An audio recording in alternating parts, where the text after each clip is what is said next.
نتيجة قرعة دور ال16 من بطولة دوري أبطال أوروبا أسفرت عن إيه المواجهات اللي هتكون قوية جدا والمواجهات اللي هتكون ضعيفة نسبيا.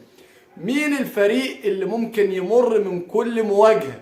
يعني احنا هنتوقع مين الفريق اللي هينتصر في الجولتين الذهاب والإياب ومن ثم يمر للدور القادم. وأهلا بكم. أولا تقبلوا تحياتي، أنا سالم براني، ويلا بينا نعرف نتيجة قرعة دور ال16 من بطولة دوري أبطال أوروبا.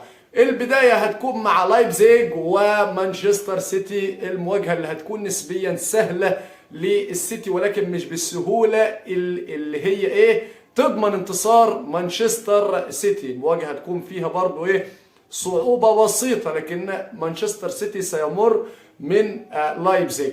المواجهة الثانية عزيزي المشاهد هتكون بين كلوب وبورتو، مش كلوب، لا كلوب براغ، كلوب براغ وبورتو. مواجهة يعني تحس انك بتلعب دور 16 دوري ابطال افريقيا مثلا او حاجة من هذا القبيل. اتوقع ان المباراة هتكون ذهابا وايابا، الفريقين هيزهقوا بعض، لان الفرق المتوسطة والقريبة من بعض فنيا بتعطل بعضها في اوقات كتير، ولكن من سينتصر ويمر هيكون بورتو هو اللي هيعدي من المواجهة دي. المواجهة الثالثة عزيزي المشاهد والثالثة ثابتة هتكون بين ليفربول وريال مدريد.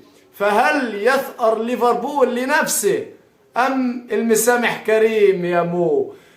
ليفربول عزيزي المشاهد، معلومة على السريع، ليفربول وريال مدريد آخر 6 مواجهات عزيزي المشاهد لم ينتصر ليفربول نهائيا على ريال مدريد. في 2015 انتصر الريال ذهابا وإيابا، أما في 2017 فكان الانتصار للريال في نهائي الشامبيونز 3-1. أما في 2021 فانتصر الريال ذهابا وتعادل الليفر إيابا. أما في 2022 فأيضا كان الانتصار لريال مدريد في نهائي الشامبيونز. إذن 6 مواجهات، 5 انتصارات لريال مدريد وتعادل للليفر. لا يعني انا لو اتكلمت عن التاريخ مين اللي هينتصر بقى في المواجهه دي كده وانت مغمض، وانا اصلا بشجع الليفر وبشجع الريال، يعني بحب الليفر عشان المو يخلي اي واحد مصري واي عربي واي مسلم عموما يفتخر بيه ويشجع الليفر عشان المواجهه دي. انا اتوقع انتفاضه المو، وان المو يشفع لي. تخيل عزيزي المشاهد محمد صلاح في اسوأ مواسمه هو هداف دوري ابطال اوروبا حاليا، يحطم ارقام لاعبين سابقين في ليفربول ويسجل 14 جول في السيزون، هو الاسوأ لمو. يعني حاجه واو، يعني حاجه بسم الله ما شاء الله يا محمد يا صلاح. اتوقع بقى محمد صلاح يعمل لنفسه تاريخ جديد في مواجهة ريال مدريد اللي هيكون عنيد برضه وهيمسح بكرامة الليفر الأرض كالعادة، ولكن من سيمر للدور القادم هيكون ليفربول. المواجهة الرابعة هتكون بين الميلان وتوتنهام، مباراة تشاف، مباراة بتاع الكورة يتمنى يشوفها ويحب يشوف المباريات اللي زي كده. الانتصار مضمون للميلان، الانتصار مضمون للميلان. المواجهة الخامسة هتكون بين فرانكفورت ونابولي، والانتصار ايضا مضمون لنابولي. نابولي فرقة بتعرف تكسب مباريات يا جماعة. اما المواجهة اللي هتكون على خطى مواجهة الميلان وتوتنهام هتكون مواجهة بروسيا دورتموند والبلوز تشيلسي.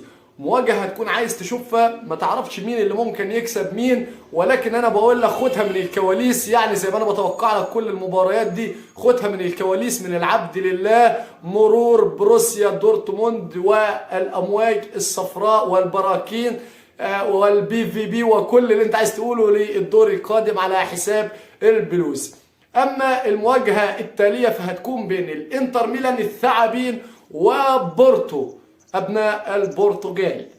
من سينتصر في هذه المواجهة القريبة فنيا وخططيا وتكتيكيا، لكن مباراة ما تعرفش الأمور ممكن تمشي فيها تروح لفين، ولكن في أفضل حالات الإنتر أتوقع أن يمر الإنتر على حساب بورتو.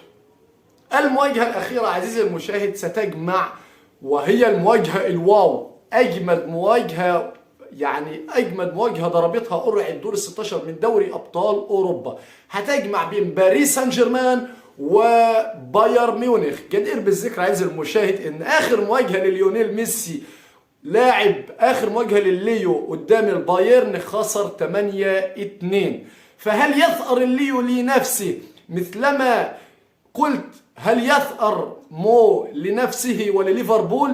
فهل يثأر ليو ميسي لنفسه أولا وينتصر للفريق الباريسي صاحب الحظ السيء في دوري أبطال أوروبا؟ ده اللي هنشوفه مع بعض. تقبلوا تحياتي، أخوكم سالم براني، السلام عليكم.